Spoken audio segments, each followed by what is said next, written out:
still remember the smell of bleach and dust when I first opened the door to apartment 3B, my girlfriend Emily, and I had finally managed to scrape together enough money for our own place. The building wasn't glamorous. It was a crumbling, brown-bricked complex that looked like it hadn't been renovated since the 70s, but the rent was low, and the landlord promised it was quiet. We spent the first day hauling boxes up the creaking staircase. On the landing outside our door, I noticed another door directly across from ours. Apartment 3A. Its paint was chipped, and the brass numbers were tarnished. I wondered who lived there, but we didn't see anyone come or go all day. That night, as Emily and I ate pizza on the floor, she pointed at the door across the hall. "Think we'll ever meet them?" she asked. "Probably," I said with a shrug. "It's an apartment. People come and go." But neither of us expected what was waiting behind that door. 2 nights later, I woke up to the sound of footsteps in the hall. Slow, deliberate, dragging footsteps that moved past our door and then stopped. I held my breath, waiting. After a few moments, the footsteps resumed, fading toward the stairwell. The next morning, as I left for work, I finally saw someone emerge from 3A. He was tall, gaunt, maybe in his late 50s. His hair was thin and slicked back, his skin pale as paper. He wore a faded plaid shirt tucked into slacks that looked decades old. But what unsettled me most were his eyes, cloudy blue, unblinking, fixed not on me but through me. "Morning," I offered. He didn't answer. He just nodded once, slow and stiff, before unlocking his mailbox and shuffling back inside. When I told Emily later, she frowned. "That's weird. Maybe he's shy." "Yeah," I said, but deep down I knew it was more than shyness. Our building was old, so creaks and groans were normal. But within a week, Emily began waking me up at night, swearing she heard movement above us. The problem was, our floor was the top floor. There was no apartment above, just the roof. One night I stayed awake with her, listening. Around 2 a.m., faint scraping echoed from above. Then slow, heavy thuds like someone dragging furniture across the ceiling. Emily clutched my arm, whispering, "Do you hear that?" I nodded, my stomach tight. The landlord swore no one had access to the roof. So where were the sounds coming from? The next morning, when I opened our door, I noticed the doormat in front of 3A had shifted, and faint scuff marks stretched across the hall floor as though something heavy had been dragged out of the apartment and then back in. Weeks passed, and I started to notice something unsettling.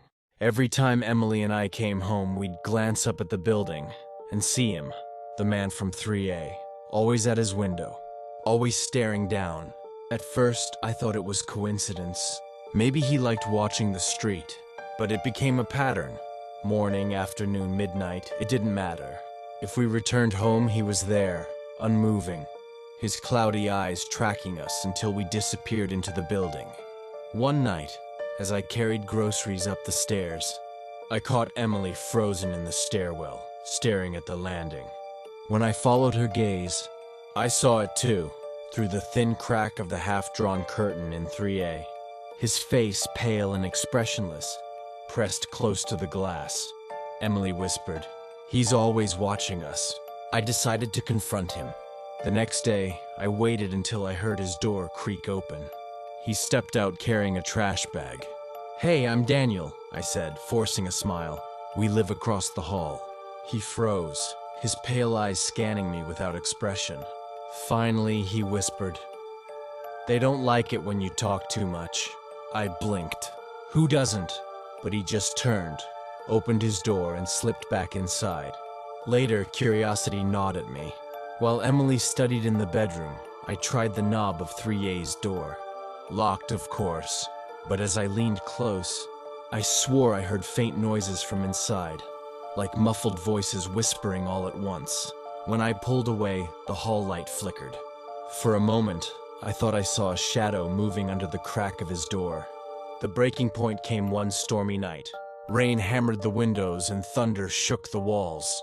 Emily and I were curled on the couch when a flash of lightning lit up the room and revealed something horrifying.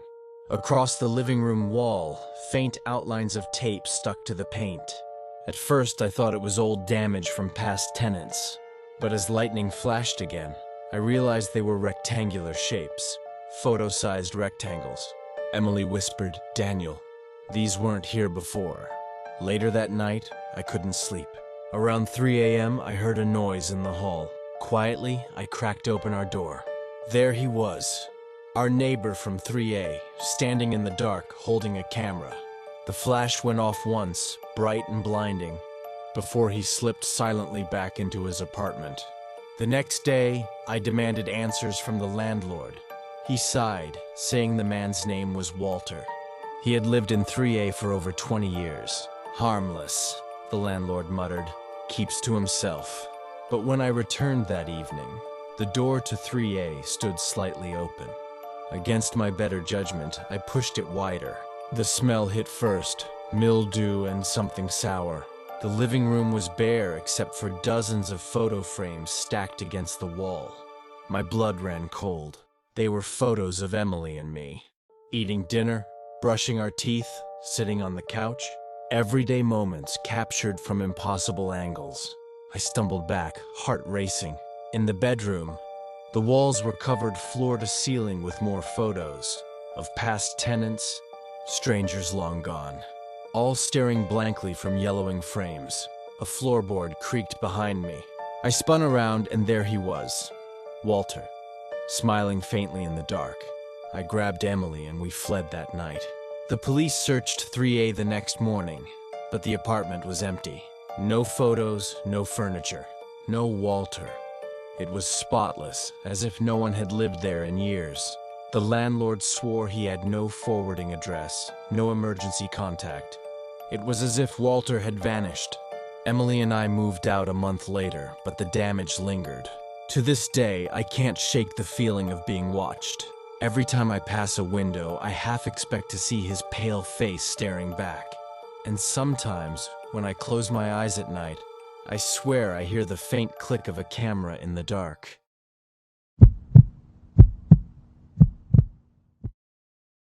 Daniel was a 21-year-old college student who had just moved into a cheap duplex on the edge of town. Rent was low and his landlord, an elderly woman named Mrs. Keller, seemed pleasant enough, though her eyes always looked tired, like she hadn't slept properly in years. On his first night, as he unpacked boxes in his small, dimly lit room, he noticed a faint glow slipping under the door at the end of the hallway. Curious, he followed it and realized it came from the crack of the basement door. The strange thing was, the basement door was secured with a large padlock on the outside. He leaned closer, pressing his ear to the wood. A faint buzzing hum echoed from below, almost like a faulty bulb struggling to stay alive. Daniel shrugged it off, convincing himself it was just wiring, as Mrs. Keller had told him earlier. But something about that pale light spilling from a locked room felt wrong, like it wasn't supposed to be there. The next morning over breakfast, Daniel asked Mrs. Keller about the basement. She stirred her tea slowly, her wrinkled hands trembling slightly. "Oh, that old thing? Just faulty wiring," she said with a thin smile. "It flickers sometimes, makes it look like someone's down there. Don't worry about it, dear." Her tone was casual, but Daniel noticed how quickly she changed the subject afterward, asking about his classes, his friends, anything else. That night, as he sat at his desk trying to study, the glow returned. This time, it pulsed like a heartbeat, brightening, dimming, brightening again.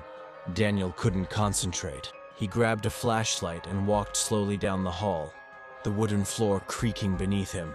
He crouched near the basement door, and that's when he saw it. The light wasn't just flickering.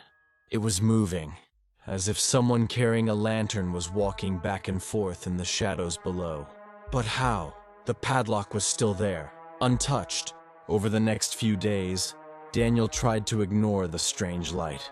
He blasted music in his headphones, buried himself in assignments, and kept his door firmly shut. But sleep became impossible. At exactly 2:15 a.m. every night, the light returned, and with it came a low electrical hum that vibrated through the walls. One night, unable to take it anymore, Daniel pressed his eye to the keyhole of the basement door. At first he saw only blinding light, then slowly a shadow moved across it, the outline of a person. He stumbled back, his heart hammering in his chest. But when he returned with his phone to record it, the light was gone, snuffed out completely. The silence afterward felt heavier than the noise. By the end of the week, Daniel's curiosity became unbearable. One evening, while Mrs. Keller was out, he grabbed a hammer and broke the padlock. The metal clattered loudly onto the wooden floor, echoing down the hall. The door creaked open, and the light hit him instantly, so harsh it made him squint. Slowly, he descended the stairs.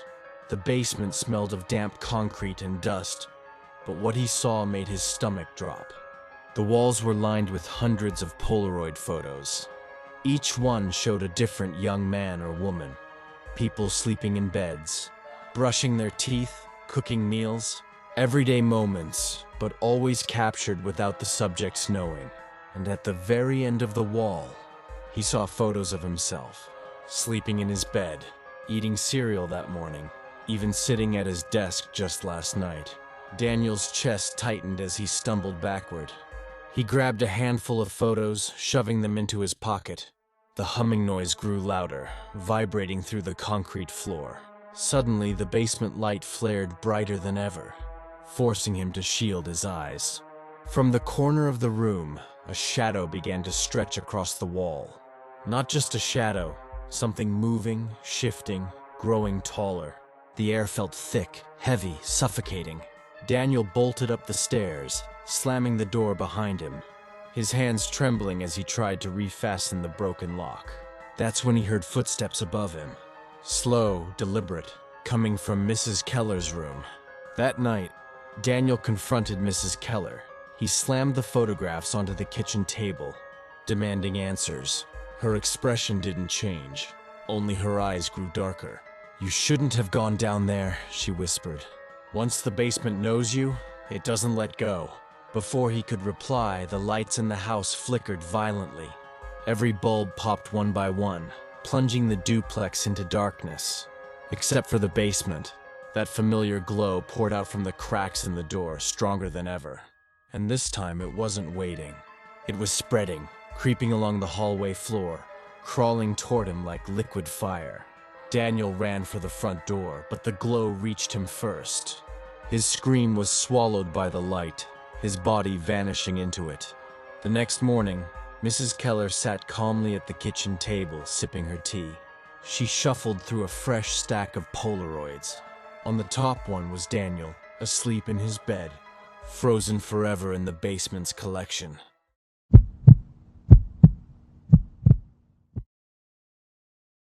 Sophia had never imagined starting over at 32.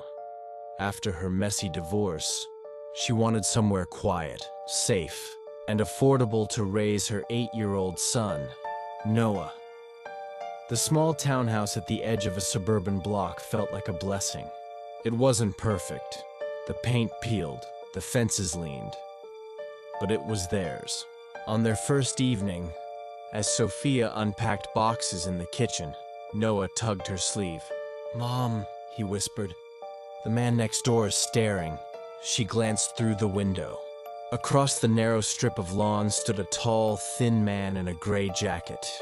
He leaned against his porch railing, head tilted unnaturally to one side, whistling a tune she didn't recognize. The sound was shrill, playful, almost like a children's song, but something in the way he never broke eye contact made Sophia's skin crawl. When she waved politely, the man simply stopped whistling and turned back inside. The next day, Sophia noticed him again. The man stood by the mailbox as she walked Noah to school. He didn't speak, didn't smile, just whistled the same eerie tune under his breath. Other neighbors seemed to ignore him entirely, like he wasn't even there. When she returned home that afternoon, the tune greeted her again, this time from behind her own fence. The neighbor stood still, hands buried in his coat pockets, lips pursed in that endless whistle. "Can I help you?" she asked, trying to sound firm. The whistling stopped abruptly. He tilted his head, almost bird-like, and whispered hoarsely, "It's a lovely night, isn't it?" Then, without waiting for a reply, he stepped backward into the shadows of his yard. That night, as Sophia lay in bed, she could swear she heard faint whistling drifting through her open window. 2 weeks later, the whistling had become unbearable. It followed Sophia and Noah everywhere, outside while Noah rode his bike, at the grocery store parking lot, even faintly when she walked alone at night. But the worst was bedtime. At exactly midnight, the tune would begin. Always the same melody, drifting just beneath Noah's bedroom window. Sophia would rush in, pull the curtains shut, and sit beside her son until the sound faded. Noah would cling to her, whispering, "Mom, he's right outside." I can hear his breath between the notes. Sophia tried calling the police once. They checked, but found no one. The officer gave her a sympathetic smile, saying, "Probably just kids playing pranks." But she knew better. No child could whistle with that strange, flawless pitch, like it wasn't coming from lungs at all, but from something hollow. Determined to prove she wasn't imagining things, Sophia set her phone by the window one night, recording the sound. At 12:03 a.m., the whistle began. Clear, sharp, almost cheerful. But when she played the recording back, her stomach turned to ice. The whistle wasn't just one voice. Underneath it, layered faintly, were dozens of whispers, murmured words in languages she didn't recognize. Noah, pale and trembling, pointed at the waveform on the phone screen. "Mom, it's saying my name, listen." And sure enough, beneath the melody, her son's name hissed through the static. Sophia deleted the recording instantly, but the damage was done. That night, she dreamed of dozens of people standing outside the townhouse, their mouths all whistling the same dreadful tune. One rainy evening, as Sophia returned from work, she found Noah sitting silently on the couch, pale as paper. "He came inside," Noah whispered. Her blood ran cold. "Who, honey?" "The whistler. He stood in the kitchen. He said he was coming back tonight." Sophia searched every corner of the townhouse, but found no sign of forced entry. Still, she double-locked every door, every window. That night, she armed herself with a kitchen knife and sat in the living room, waiting. At 12 sharp, the whistle started again. But this time, it wasn't outside. It was coming from the hallway, soft and steady. And it was getting closer. Sophia ran to Noah's room, slamming the door shut behind them. She pressed her back against it, knife trembling in her hand. The whistling circled the room, moving from one wall to another, as though the sound itself was hunting them. Noah clung to her arm, sobbing silently. Suddenly, the window burst open, curtains flying in the storm wind. There, framed by the lightning, was the neighbor's face, pale, wet, eyes too wide, lips pursed in that eternal whistle. His face seemed wrong, stretched, as if someone had pulled skin too tight over bone.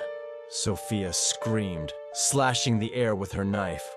The whistling only grew louder, piercing, filling every corner of the room until her ears bled. And then, suddenly, it stopped. The whistling cut off mid-note, leaving only the sound of rain and thunder. Sophia dared to look up, and the window was empty. No neighbor, no figure, just the storm. For the first time in weeks, silence reigned. But it wasn't relief. It was worse. The silence felt alive, pressing against her eardrums, making her heart race. Noah whispered, "Mom." He stopped because he's already inside. The lights flickered out. The next morning, the townhouse was calm. Sunlight poured through the windows as if nothing had happened. But Sophia's relief was short-lived. As she walked Noah to school, she froze. Every single house on the block had their doors wide open. And from each doorway, children stood whistling the exact same tune. Their faces were blank, their eyes glazed, their lips moving in perfect harmony. Noah turned to her, his face expressionless, and joined the song. Sophia dropped the school bag, the knife, everything. as the dreadful melody swallowed the entire street. Daniel and Marissa were newlyweds who had saved for years to leave their cramped city apartment. When they finally bought the little white house on Maple Drive, they felt like their dreams were coming true. It wasn't big, but it had a porch, a small garage, and a decent yard. The only odd thing was the property next door. Unlike the other open lawns on the block, the neighbor's backyard was completely hidden behind a tall, weather-worn wooden fence. It stretched the entire length of the lot, with no gaps, no gate, no way to see inside. On moving day, Marissa frowned at it. Strange, isn't it? Like they're hiding something. Daniel laughed it off. Maybe they just like privacy, but he noticed it, too, the way the fence leaned slightly inward, as if it was holding something inside.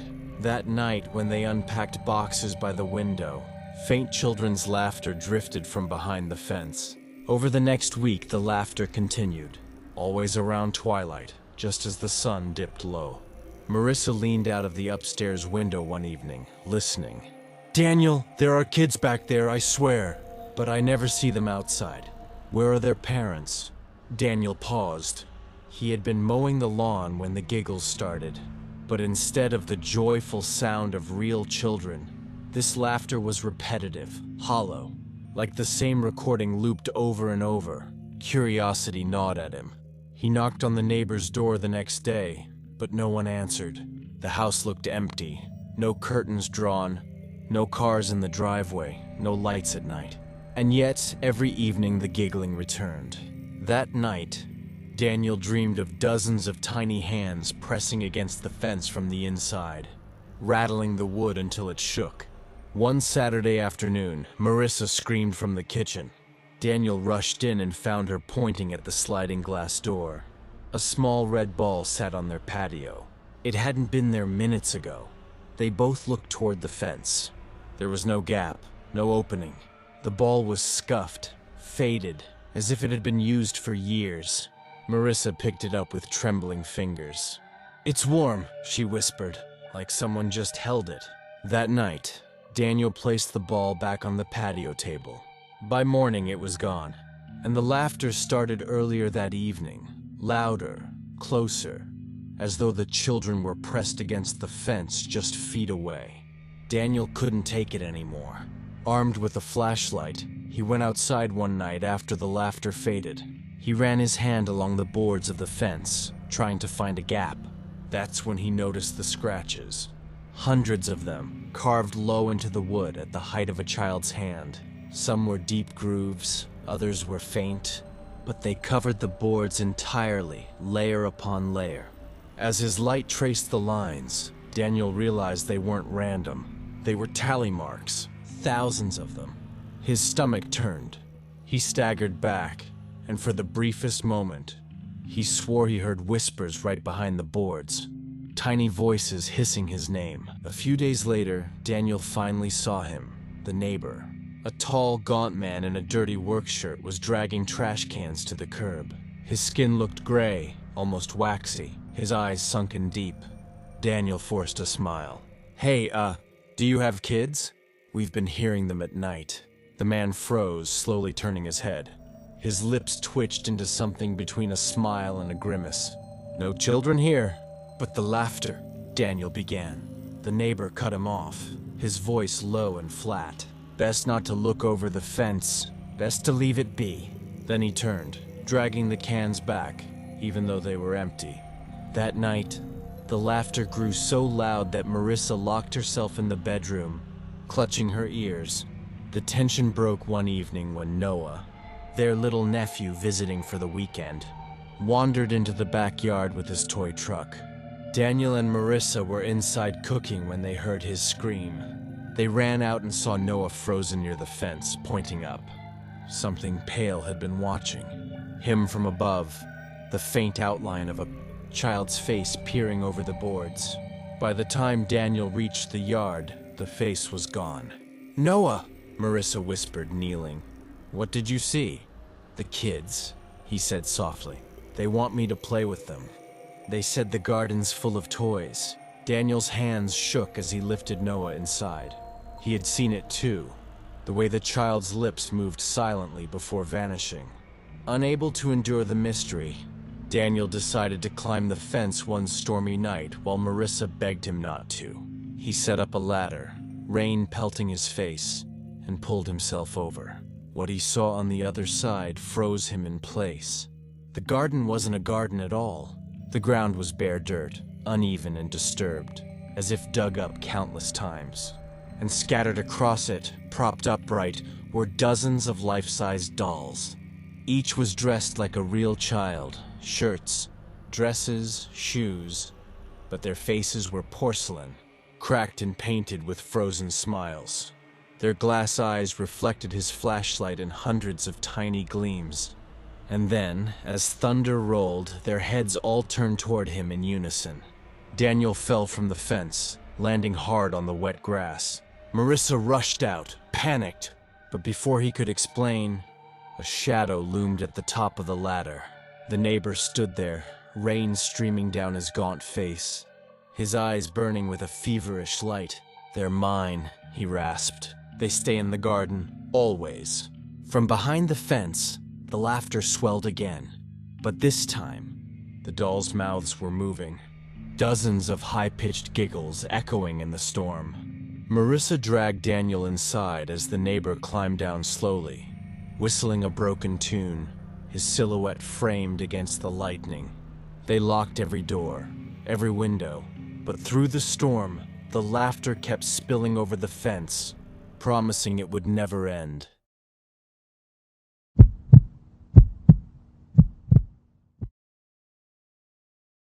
James Carter had lived in noisy cities all his life. So, when he got the offer for a surprisingly cheap unit on the 12th floor of the Sterling Heights apartments, he thought he had struck gold. The manager, a tired-looking man with deep wrinkles, had simply handed him the keys and said, "Don't worry, you'll have plenty of peace up there. The floor is almost empty." When James moved in, he noticed the floor really was barren.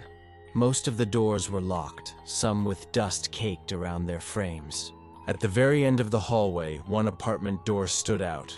It was a heavy, dark wooden door with brass, numbers, 12F, polished, so bright it almost glowed in the dim light.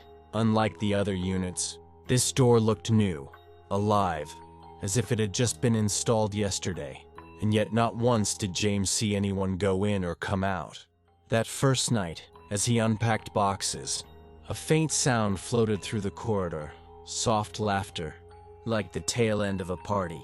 He froze, his hand clutching the tape cutter. His floor was empty, wasn't it? The laughter came again, muffled but growing clearer.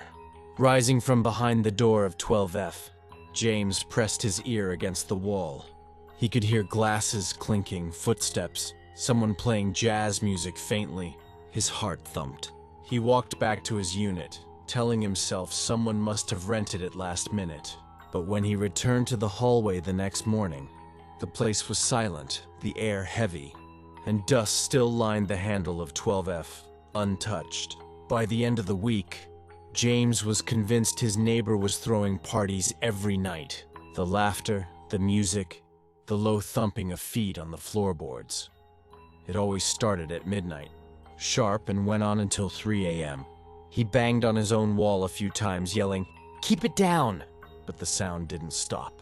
Sometimes it grew louder, as if the people inside wanted to drown him out deliberately. One night, after waking up drenched in sweat from a half-dream, half-nightmare of people dancing facelessly in the hall, James snapped.